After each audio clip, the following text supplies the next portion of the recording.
ଯେତେବେଳେ ଆନ୍ଦୋଳନର ଦ୍ୱିତୀୟ ଦିନ ଥିଲା ରାତି 10টাରେ ଆମର ଆନ୍ଦୋଳନ ସ୍ଥଳକୁ ମାନ୍ୟବର ଭଟ୍ଟିର ବିଧାୟକ ବିରାଶିଷ ଆଚାର୍ଯ୍ୟ ଓ ଏକାମ୍ର ଭୁବନେଶ୍ୱର ମାନ୍ୟବର ବିଧାୟକ ଶ୍ରୀଯୁକ୍ତ ବାବୁ ସିଂ ଯାଇ ଆଜି ଆଲୋଚନା ପାଇଁ ମୁଖ୍ୟମନ୍ତ୍ରୀଙ୍କ ପ୍ରତିନିଧି ଭାବରେ ଆମକୁ ଡାକିଥିଲେ ଏବଂ ମନ୍ତ୍ରୀସ୍ତରୀୟ ବୈଠକରେ ଯୋଗ ଦେବା ପାଇଁ ନିବେଦନ କଲୁ। ସେହି କ୍ରମରେ ଆଜି ଆମେ ଆସି ମାନ୍ୟବର ଆଇନ ମନ୍ତ୍ରୀ श्रीयुक्त पृथ्वीराज हरिचंदन सहित आलोचना कलु। सहित 6 जन विधायक उपस्थित थे। आम ओडिशा आउटसोर्सिंग कर्मचारी महासंघर समस्त प्रतिनिधि माने थे।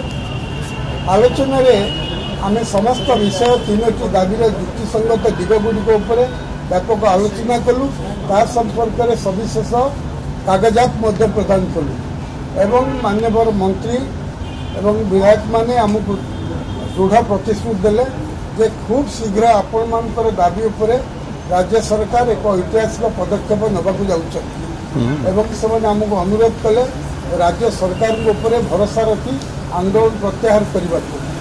आमे एबे धारणा स्थल को जाउछु एवं सेठी आमर समागत आंदोलनकारी सहित ए विषय आलोचना करी आमे किसी निष्पत्ति शुणी।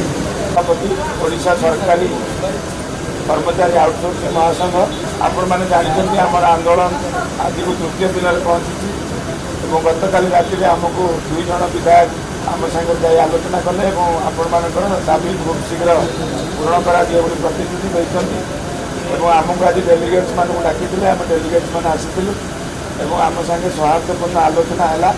आलोचन जहाँ निष्कर्ष बाहर आम जा आंदोलन स्थल में आमर जो हजार हजार कर्मचारी मैंने अच्छा आगे कहूँ जदि से राजी है आपण मान मध्यम पुणी आंदोलन प्रत्याहार करूँ कि चालू रखू जन संजय पट्टनायक सभापति ओडिशा सरकारी आउटसोर्सिंग कर्मचारी।